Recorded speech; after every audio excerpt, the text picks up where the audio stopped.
Bismillahirrahmanirrahim. Assalamualaikum warahmatullahi wabarakatuh. Waalaikumsalam. Sampai my video kali ini kita berada di Kecamatan Kisaran Timur, Kabupaten Asahan.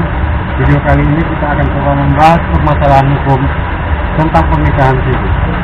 Video kali ini kita juga masih ditemani abang dan kita, Amran sama Nurung, sarjana hukum. Assalamualaikum Bang. Waalaikumsalam warahmatullahi wabarakatuh. Seperti biasa, sebelum kita masuk ke pembahasan, izin berpendapat, koreksi bila salah kepada praktisi, kepada para ahli, dan juga masyarakat. Nah, masuk kita ke pembahasan. Apa yang dimaksud dengan pernikahan ini? Nah, ini dia ya. Memang fenomena ini sudah lama sebenarnya ya, sempat menjadi polemik sebenarnya di tengah-tengah masyarakat kita dan juga bahkan di antara para pakar hukum di negeri kita. Sebelum kita membahas tentang pernikahan siri, kita harus luruskan dulu sebenarnya, luruskan tentang definisi pernikahan siri atau nikah siri. Apa sebenarnya nikah siri? Menurut Anda apa itu nikah siri? Jadi kalau menurut saya cara diam-diam. Nah, ini harus diluruskan. Sebagian masyarakat mengatakan nikah siri itu ya seperti tadi, nikah diam-diam. Berarti mereka berdua cuma yang menikah. Jelas pernikahan seperti ini tidak sah. Dalam pandangan hukum Islam tidak sah, karena tidak terpenuhinya hukum nikah. Mereka berdua misalnya tidak ada wali yang menikahkan mereka, atau ada wali tapi tidak ada saksi, maka tidak sah. Maka nikah siri yang bagaimana sebenarnya yang dimaksud, supaya kita bisa masuk pada pembahasan. Nah, kalau yang dimaksud nikah siri ini adalah nikah yang tidak dicatat di pencatatan nikah di KUA misalnya, maka ini yang dimaksud nikah siri dalam undang-undang yang menjadi polemik.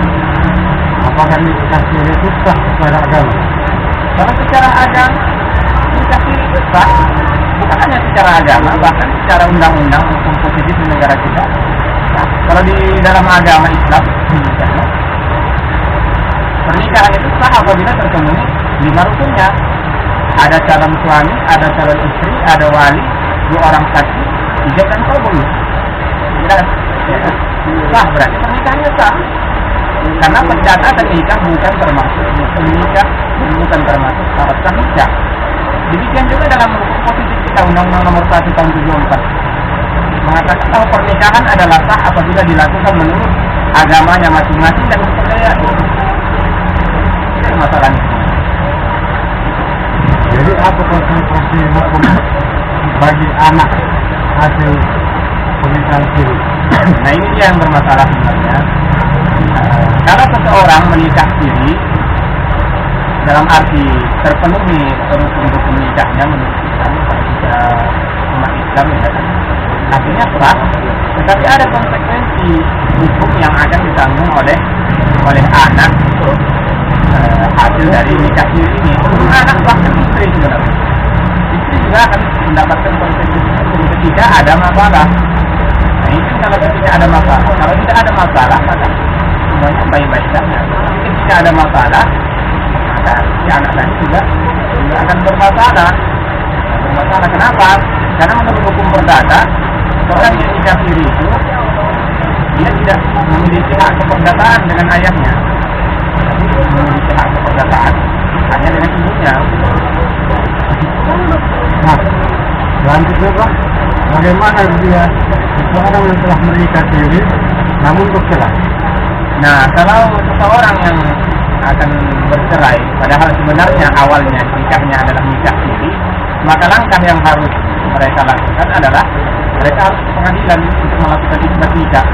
Jadi mereka minta kepada pengadilan untuk melakukan isbat nikah. Isbat nikah itu artinya penetapan nikah pada pengadilan agama, baru kemudian sesudah ditetapkan mereka pernikahannya melalui isbat nikah, barulah proses perceraian bisa dimulai seperti itu. Artinya konsekuensinya, bagaimana seseorang mau bercerai kalau menikah saja tidak? Karena di mata undang-undang, di mata hukum sebenarnya hukum positif bahwa mereka itu belum menikah. Jadi anak hasil nikah siri ini bang mendapatkan hak waris dari orang tua. Nah, kalau menurut hukum perdata di Indonesia, bahwa anak ini tidak memiliki hak keperdataan dengan ayahnya, maka dia tidak mendapatkan hak waris dari ayahnya, kecuali apabila dimintakan kepada pengadilan penetapan bahwa ini adalah anaknya. Karena di dalam hukum positif kita, bahwa anak nikah siri itu dipersamakan dengan anak luar kawin. Dia baru dikatakan anak dari bapaknya secara keperdataan apabila telah ada penetapan dari pengadilan. Kalau di dalam syariat Islam tidak masalah. Kalau memang mereka menikah siri, kemudian setelah itu ayahnya meninggal, kemudian pihak keluarganya memberikan wali dan sebagainya, tidak ada masalah. Ini kan terjadi kalau ada permasalahan, ada sengketa yang sampai ke pengadilan, sementara anak ini adalah anak hasil nikah siri seperti itu. Nah, jadi timbul pertanyaannya bang, bagi pelaku nikah siri ini apakah dapat dipidana? Ya, kalau menurut KUHP dapat dipidana. Tapi itu ada rinciannya juga. Karena nikah siri ini bisa dipersamakan seperti zina. Ini juga menjadi polemik. Nikah siri dipersamakan dengan zina atau overstep dalam pidana. Yang sering menjadi sorotan dalam masalah ini, yang sering menjadi sorotan dan sampai ke pengadilan, itu biasanya nikah siri seorang laki-laki yang dia telah beristri. Ini kan bisa dikenai pasal zina. Pasal zina dalam KUHP itu kan perbuatan seorang melakukan hubungan suami istri antara seorang laki-laki dan wanita. Itu yang salah satunya sudah mempunyai ikatan, memiliki pasangan. Karena di dalam KUHP seorang laki-laki yang single dan seorang wanita yang single apabila melakukan hubungan suami istri, katakanlah hubungan seks, maka itu tidak termasuk zina di dalam KUHP.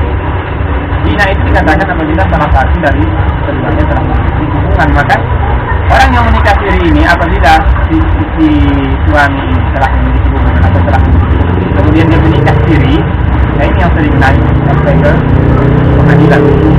Jadi bagaimana penerapan dalam pengadilan? Yang saya ketahui, pendek yang saya ketahui, bahwa beberapa putusan yang pernah saya baca, para hakim juga berbeda pendapat tentang orang yang melakukan nikah siri. Sebagian ada yang memberikan hukuman dengan menjatuhkan pasal perzinahan bagaimana diatur dalam KUHP. Ya. Sebagian lagi hakim ketika diajukan ke pengadilan, mereka membebaskan pelaku nikah siri dengan alasan nikah mereka sah menurut Undang-Undang Nomor 1 Tahun 2004 karena terpenuhinya syarat nikah. Dikatakan bahwa pernikahan adalah sah apabila dilakukan menurut agamanya masing-masing dan kepercayaannya. Maka terjadi perbedaan sebenarnya di antara para hakim sendiri dalam memutus perkara ini. Nah, jadi begini bang, seandainya seseorang yang telah melakukan nikah siri, namun mereka belakangan baru mendaftarkan nikahnya di pengadilan agama atau melakukan di itu bagaimana? Ya boleh, seperti proses orang yang akan bercerai baru kemudian melakukan isbat nikah dulu baru kemudian proses perceraian dimulai. Dan apabila mereka juga tidak melakukan perceraian, hanya ingin melakukan isbat nikah, maka tidak apa-apa. Maka itu yang sebaiknya. Jadi kalau menurut abang atau saran abang, bagi pelaku-pelaku yang telah melakukan nikah siri ini apa? Kalau nasihat kita sih sebenarnya kepada mereka yang melakukan nikah siri ini, ya nikah siri sebenarnya sesuatu yang merugikan. Jadi saran kita kepada mereka yang akan menikahlah secara tidak siri, secara tercatat. Walaupun nikah siri tersembunyi nikah itu secara Islam sah, tapi alangkah baiknya kalau pernikahan itu dicatatkan, ya kan? Apalagi dalam agama kita ada perintah untuk mentaati pemerintah, ati Allah wa ati Rasul wa ulil amri, taatilah Allah, taatilah Rasul dan pemimpin di antara kamu. Jadi pemerintah kita sudah memerintahkan agar pernikahan itu dicatatkan. Itu kan dalam rangka melindungi warga negaranya, iya kan? Melindungi warga negaranya agar terlindung, agar pemerintah tahu siapa yang menikah, siapa yang bercerai. Jadi jelas administrasinya, anak-anak yang dilahirkan juga jelas statusnya. Itu untuk perlindungan, maka nasihat kita kepada mereka yang akan menikah sebaiknya pernikahan itu ya dicatatkan supaya sah secara agama dan juga diketahui oleh negara.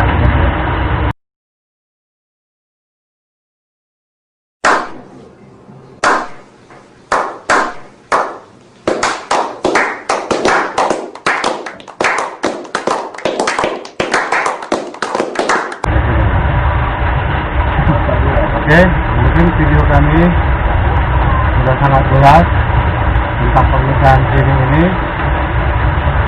Sekian video dari kami, semoga bermanfaat. Thank you for watching. Next video, see you. Assalamualaikum warahmatullahi wabarakatuh.